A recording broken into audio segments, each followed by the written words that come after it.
Hey, what is going on, guys? It is Young here, and today I'm back in our Fortnite video. And in today's video, I'm going to be teaching you guys how to get more high kill wins in Fortnite and how to do so pretty easily. And I've gotten so many 20 bombs since the update where they added shield per kill.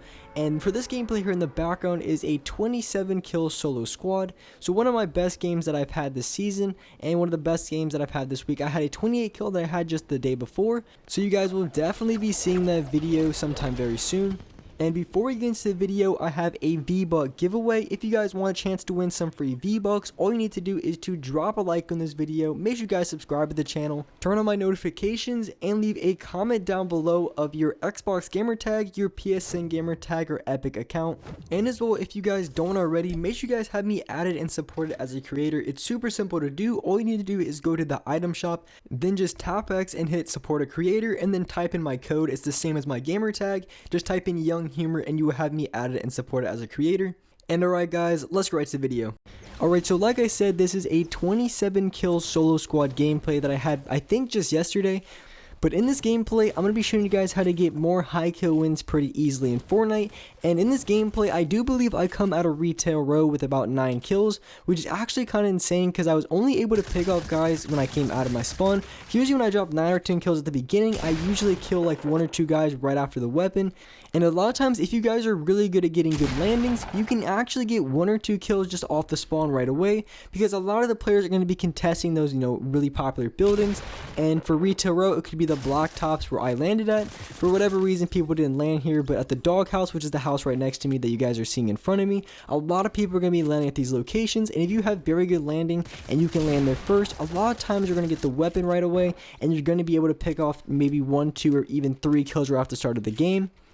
And now with HP per kill, you're honestly going to have 50 to 100 shield coming right off the spawn or right off that first gunfight.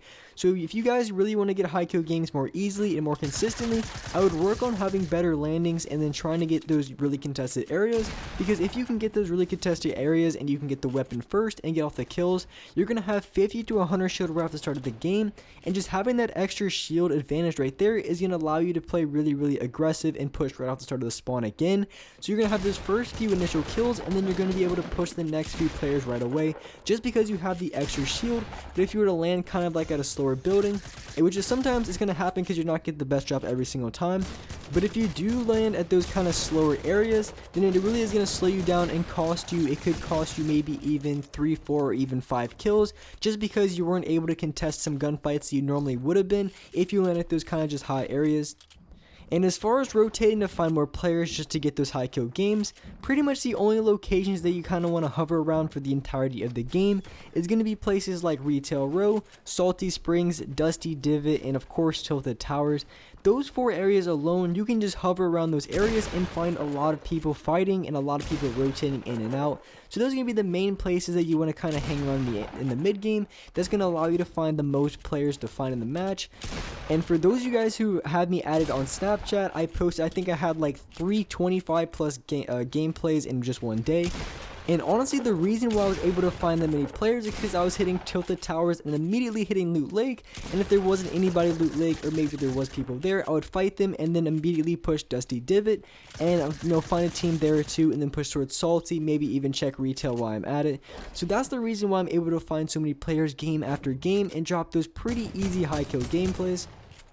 And for the team that I was fighting right here in this gunfight, it was a pretty easy fight to win just because their teammates are pretty spread out. It was only 2 up here, so you had the one guy who was rushing me, his teammate in the back, and there's also going to be another teammate that was kind of in the divot.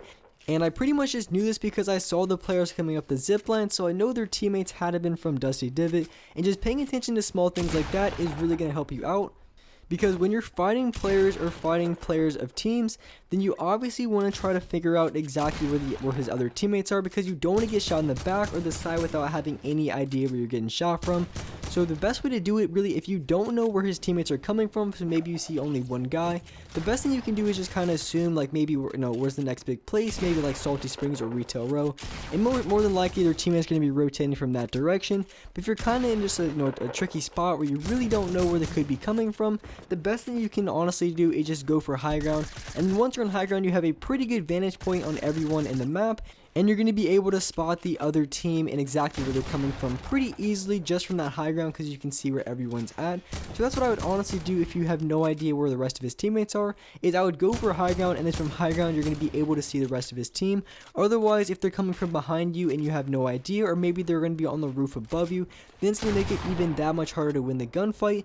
And I really believe that has to be one of the biggest reasons why a lot of times in Fortnite when I play solo squads is I'm not getting shot at first. And that's going to be huge if you want to be able to win the majority of gunfights. Because if you get shot first in the fight and going up against 4 players, the chances of you winning that gunfight are going to be very, very low. Unless you can just somehow run away, get into a building, and get off your heels. But even then, even if you try to get off your heels, you're not going to have high ground after that. So it can be a little bit difficult.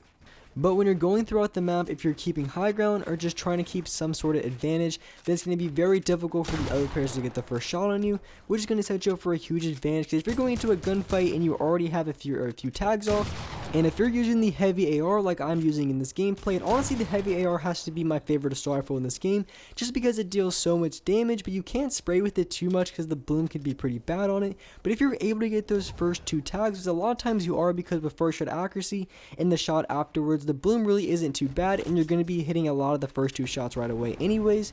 So if you hit those first 2 shots, then you're already going to have 90 shield or 90 damage up on that player, which is going to put you at a huge advantage to win that gunfight. And once you have a player weak like that, of course you want to try to focus them, because otherwise you're going to get, they're going to heal up, and then you're going to have to fight them with full HP again while fighting the 3 other teammates. And this player, I'm not really sure exactly what this player was doing. I don't know if he was trying to kill himself with the fireworks or really what he was doing. So that was a pretty easy kill. So here I have 21 kills with 8 people left. So I'm playing as aggressive as I possibly can because I know this can be a really, really high kill game. And honestly, when you're playing solo versus squads, or if you're playing against multiple players, you always want to try to keep as many launch pads as you can. So you don't want to waste your launch pads for any reason unless you really need to. And for the reasons why you would want to use a launch pad, and a lot of cases why sometimes it's a lot better to use in a redeploy, is because with the launch pad, or pretty much if you have the redeploy, you can only use it to get down. And when you have the launch pad, you can use it to get up, which means you can use a launch pad. Say you're on the ground and you're in a 1v4, and there's a ton of builds above you, you can use that launch pad to get all the way on top on high ground, and it's also very, very useful. And if someone tries to challenge you up there as well, I mean, you can honestly just put a trap down and they're not going to be able to land up top with you. Or if you need to reposition quickly because maybe you might be losing a gunfight, and with the launch pad you can jump up and then you can go straight down. And with the gliders, you pretty much just have to land the second you pull it out because you can't do anything else but land. But since if you use a launch pad, you still have that luxury of being able to dive down. So maybe if you're getting shot out of the air, you can use that to get down, and with the gliders you don't. So it's something to keep in mind if you're using gliders in your gameplay, is just trying not to get shot out of the air with the gliders, because it is a lot slower, which means it's going to be a lot easier for other players to shoot you out. And honestly, if you get stuck in a position where you're using it, and sometimes it happens where I go to jump and they shoot my floor out right at the same time, so it pulls up my glider, the best thing you can do is use trees or maybe use any sorts of builds you can to try to protect yourself when you're coming down. And that's just something that's very, very helpful, because once you get stuck in that glider, it can really screw you over a ton, especially if you're going against a player who has really good aim. They can hit a lot of their shots on you and melt you pretty quickly. But if you're kind of using the gliders to hide behind trees or hide behind builds when you're coming down, it's going to prevent the other player from getting shots on you, which means you're going to be able to not take as much damage, and you're going to have better positioning off of it.